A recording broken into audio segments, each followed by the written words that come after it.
Hey, Grego's here. How you going? Public holiday today in Queensland, at least. I don't know, could be the rest of Australia.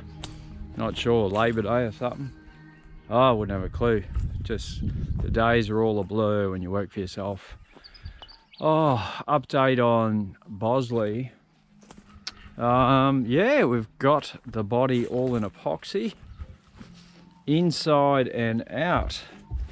Took quite a bit of work to clean everything up, sand everything enough for the epoxy to stick. This PR250 just about sticks to bloody grease. It's that good. But yeah, a bit of prep was in order, and yeah, we've got it all wrapped up. Now with this stuff, with the fast hardener, 3 days you got to wait for it to fully cure, and then we can sand this and do a bit of a skim over it. So I thought, righto, we've got to leave that. I'll get some work done on the panels, and according to the last video I showed you, yeah, I think we ran through this suspect joint along there, which we're going to weld up a bit better. You know, the rest of the panel's okay. There's a deep bit here, so we're just going to pull that dent out, and I'd say that's definitely the case. Looking at the inside and the out, this was an old panel van door, and they've cut a window reveal in there. Don't know what the technical name for that is, but in building terms it's called a reveal. So so yeah, whereas this one looks like the factory one. So this was your standard right hand drive one. What have we found on this one? See, this is the thing, when you don't know, you don't know. Sometimes you just got to dig and get down to the core of it and find out what you have to find out for peace of mind. Because I tell you what, if we had left these panels, the shit would hit the fan sooner or later. So these panels were done in another shop, professional shop, not a backyard shop like mine. And yeah, let's just say there's a few things going on here. So like the giveaway sign was the peeling paint. So I don't know what's even going on here. Like, it's just not sticking at all. So then I got stuck into it with the grinder. I'm seeing pink stuff here. Could be wrong. Someone could tell me otherwise, but all I know is that in the past, when I used to use acrylic lacquer back in the day, there was a spray putty that you could use. It was acrylic based spray putty, single stage, and yeah, it was an okay product, but not if you're using 2-pack over it. And that was pink. So that's all I've got. I got nothing else. So unfortunately on this panel, not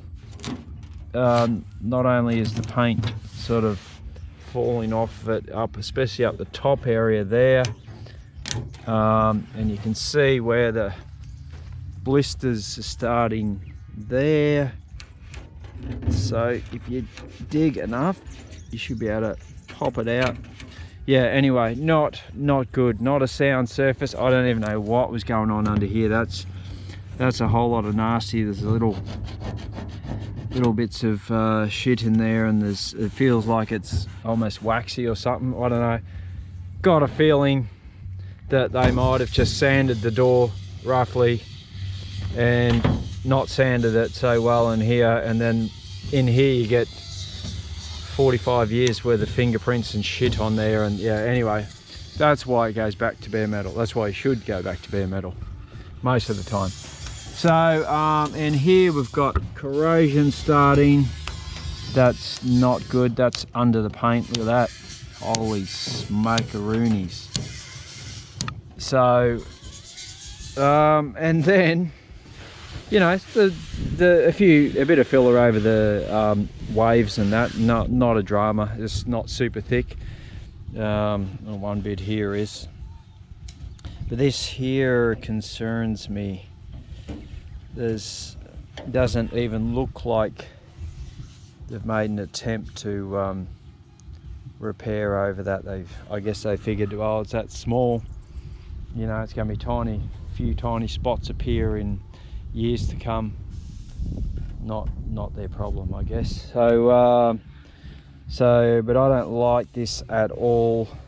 For the time it would take, let's just say, right, we cut a patch here. We won't do the whole return fold and everything, just a basic patch across the bottom here, across here, across here, across here, weld it in. That'd take Andrew about an hour tops. Now for that hour, that's going to give you the difference between bubbling up in a few years or 6 months or whatever, it depends if it's gotten wet and all the rest, or lasting pretty much a lifetime. So certainly not worth chopping the whole bottom of the door off, but just a simple patch, happy days. If you're doing this yourself and you just can't get a welder happening, whatever, or you're not confident, and you don't care if it doesn't last forever, these areas here, you can drill it out, get a drill and make the holes a bit bigger, and then flood the living crap out of it with a rust converter. That's a converter that turns everything inside there black and primes it as well, and then you could fill over it. I don't do that method because customers are paying me to have the rust sorted, so try and do it properly. But yeah, so that's sort of what we're up against. These doors were all in grey primer. You know, you look at that and go, oh yeah, we'll just give that a sandlet. They've even blown a bit of guide coat on there to give you that, you know, project that sort of feeling that all it needs is a guide coat, all it needs is a block back and paint. Now imagine finish coating over that. Like, yeah, so just saying that's not ideal, and we're onto it. So that's how I prefer to do it. Do it properly so you get a bit of life out of it. Not saying that what we do is going to last 50 years, but it just might if it's rust treated from the inside, and you know, there's no reason that that you should have any dramas. Epoxy, the whole bit. So but the point is, we try and fit in with people's budgets to a point. So yeah, but I think the owner would like a few things, you know, longevity, a bit of longevity from it. So, but anyway, it all adds to the resale of the bus if you choose to go down that path and whatever. But I'm babbling on too much now, so it's back to sanding, get them. I think I'll strip all the panels. Then we know what we're up against. So all right, cheers for now.